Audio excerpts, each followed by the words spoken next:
ಜ್ಞಾನಪೂರ್ಣ ಜಗಂಜ್ಯೋತಿ ನಿರ್ಮಲವಾದ ಮನವೇ ಕರ್ಪೂರದಾರತಿ. ಜ್ಞಾನಪೂರ್ಣ ಜಗಂಜ್ಯೋತಿ ನಿರ್ಮಲವಾದ ಮನವೇ ಕರ್ಪೂರದಾರತಿ. ಅನುದಿನ ಗುರುವಿನೊಳನು ಗೂಡಿ ಭಕ್ತಿಯಲಿ, ಅನುದಿನ ಗುರುವಿನೊಳನು ಗೂಡಿ ಭಕ್ತಿಯಲಿ, ಜನನ ಮರಣ ರಹಿತ ಜಂಗಮಕ್ಕೆ ಬೆಳಗಿರಿ. ಜ್ಞಾನಪೂರ್ಣ ಜಗಂಜ್ಯೋತಿ ನಿರ್ಮಲವಾದ ಮನವೇ ಕರ್ಪೂರದಾರತಿ.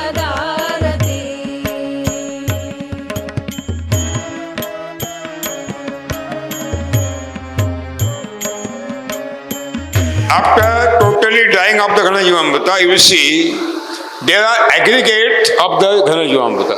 Aggregate. You hammer the aggregate, convert into powder, then convert into powder stage, then add in the gunny bag, bind the mouth with the sutli, that means rope, and store inside the home where there is no raining. No इलिंग no raining, no बारिश नहीं आते वहाँ कॉन्सर्व करना है. ಘನಜೀವಾಮೃತ ನೀವು ಚೆನ್ನಾಗಿ ಪುಡಿ ಮಾಡಿಬಿಟ್ಟು ಗೋಣಿ ಚೀಲದಲ್ಲಿ ಕಟ್ಟಿ ಮೂತಿ ಕಟ್ಟಿಬಿಟ್ಟು ಅದನ್ನು ನಿಮ್ಮ ಮನೆಯೊಳಗೆ ಎಲ್ಲಿ ಸೂರ್ಯನ ಬೆಳಕು ಬರಲ್ಲೋ ಅಥವಾ ತೀರ ಒಣ ಜಾಗ ಇಲ್ವೋ ಅಲ್ಲಿ ಅದನ್ನು ಶೇಖರಣೆ ಮಾಡಿ ಇಡಿ. Don't keep Ghanajivamrita bag on the soil surface. ನೀವು ಘನಜೀವಾಮೃತನ ಭೂಮಿ ಮೇಲೆ ಇಡಬೇಡಿ. ಆ ಚೀಲಗಳನ್ನ ನೇರವಾಗಿ ಭೂಮಿ ಮೇಲೆ ಇಡಬೇಡಿ, ಗೆದ್ಲು ಬಂದ್ಬಿಡ್ತವೆ. Because the Ghanajivamrita suck the moisture from the soil. ಯಾಕೆಂದರೆ ಈ ಘನಜೀವಾಮೃತ ಒಣ ಇರೋದ್ರಿಂದ ಮತ್ತದು ಸ್ಪಂಜಿನ ಥರ ರಂಧ್ರಮಯ ಇರೋದ್ರಿಂದ ಏನಾಗುತ್ತೆ, ಭೂಮಿಲಿ ಬರುವಂಥ ತೇವಾಂಶನ ಎಳ್ಕೊಳ್ಳುತ್ತೆ. And funguses are developed. ಶಿಲೀಂಧ್ರಗಳು ಹೆಚ್ಚು ಸಮಯ ಅದು ತೇವಾಂಶ ಇರೋದ್ರಿಂದ ಏನಾಗುತ್ತೆ, ಶಿಲೀಂಧ್ರ ಬೆಳವಣಿಗೆ ಅದರೊಳಗೆ ಆಗುತ್ತೆ. To store the bags of the Ghanajivamrita on the wooden plate.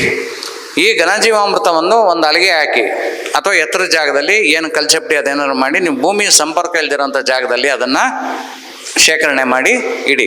ಅಲ್ಲಿಗೆ ಏನಾದರೂ ಹಾಕಿಡಿ ಅಥವಾ ಎತ್ತರದ ಜಾಗದಲ್ಲಿ ಮಣ್ಣಿನ ಸಂಪರ್ಕ ಇಲ್ದೇ ಎತ್ತರದ ಜಾಗದಲ್ಲಿ ಇಡಿ. ತೇವಾಂಶದ ಸಂಪರ್ಕ ಇರಬಾರದು.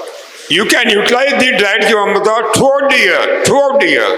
ಈ ಘನಜೀವಾಮೃತ ಪುಡಿ ಮಾಡಿ ನೀವು ಶೇಖರಣೆ ಮಾಡಿಟ್ಟಂಥ ಜೀವಾಮೃತವನ್ನು ನೀವು ಇಡೀ ವರ್ಷ ಉಪಯೋಗಿಸ್ಬೋದು. समझ में आ गया? ಅರ್ಥ ಆಯ್ತಾ? ಆಗಲಿಲ್ಲ ಕೈ ಅಲ್ಲಾಡಿಸ್ತಾ ಬಿಡು. ಯಾರದ ಕೈ ಅಲ್ಲಾಡಿಸಿದೆ ಅದ ಮೇಲೆ? Okay. ಇಲ್ಲ, ಅರ್ಥ ಆಯ್ತು.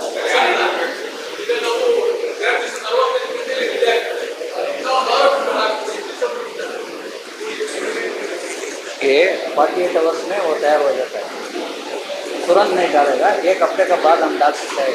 बिल्कुल ला सकते हैं. ಅವ್ರು ಕೇಳಿದ ಪ್ರಶ್ನೆ ಏನು ಅಂದರೆ, ನೀವು 48 ಗಂಟೆಗೆ ಈ ಘನಜೀವಾಮೃತ ತಯಾರಾಗ್ಬಿಡುತ್ತೆ, ಅದನ್ನು ತುರಂತ ಉಪಯೋಗಿಸ್ಬೋದು ಅಂತ ನಾವು ಅಂದ್ವಿ. ಅದಕ್ಕೆ ನಮ್ಮ ಅಧ್ಯಕ್ಷರ ಪ್ರಶ್ನೆ ಏನಿತ್ತು ಅಂದರೆ, ನಾನು ಇನ್ನು 8 ದಿವಸ ಬಿಟ್ಕೊಂಡು ನಾನು ಉಪಯೋಗಿಸ್ಬೋದಾ ಅದನ್ನು ಅಂತ ಕೇಳಿದ್ರು. ಖಂಡಿತವಾಗ್ಲೂ ನೀವು ಇಡೀ ವರ್ಷ ಅಂತ ಅಂದಾಗ ಅದನ್ನು ಉಪಯೋಗಿಸ್ಬೋದು. क्या कह रहे?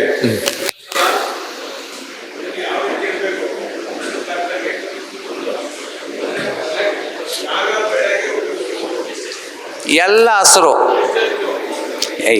ಇರೋಣ, ಇನ್ನೂ ಹೇಳಿಲ್ಲ, ಎಷ್ಟೆಷ್ಟು ಆಮೇಲೆ ಹೇಳ್ತೀವಿ. ನಿಮಗೆ ಇವಾಗ ಏನು ಹೇಳಿದ್ವಿ ಅಂದರೆ, ಅವಾಗ 10 ದಿವಸದ ಸಗಣಿ ಅಂದರೆ 100 kg ಆಗುತ್ತೆ. 100 kg 1 ಎಕರೆಗೆ. 100 kg ಸಗಣಿ ಏನು ಹಸಿ ಸಗಣಿ ಹಾಕ್ತಿರೋ ಅದನ್ನು ಬೆಲ್ಲ ಬೇಳೆಕಾಳು ಹಿಟ್ಟು ಎಲ್ಲ ಹಾಕ್ಬಿಟ್ಟು ಪುಡಿ ಮಾಡಿ ಇಡ್ತೀರ. ಅದನ್ನು 1 ಎಕರೆಗೆ ये पूछ रहे हैं कितना 1 एकड़ को, पहले ही बता दें. After drying 100 kg is reduced up to 60 kg. It is enough for 1 acre.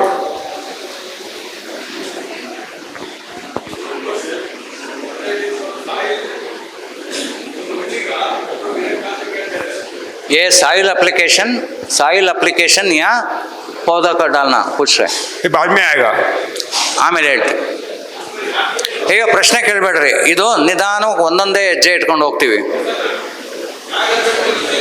ಹಾಂ ಹಾಂ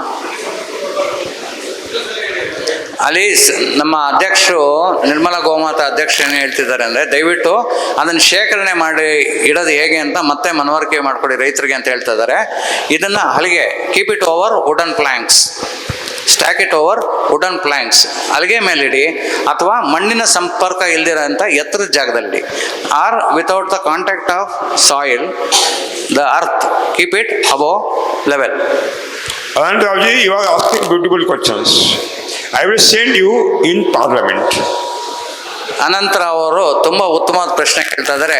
ಅವ್ರನ್ನ ಪಾರ್ಲಿಮೆಂಟ್ ಕಳಿಸ್ತಾರೆ, ಸಂಸತ್ ಕಳಿಸ್ತಾರೆ, ಇವ್ರನ್ನ ನಿಮ್ಮ ಏನು ಗ್ರಾಮ ಪಂಚಾಯತಿಗೆ ಕಳಿಸ್ತೀವಿ. ಏಯ್ ಸಾಕು ಪ್ರಶ್ನೆ.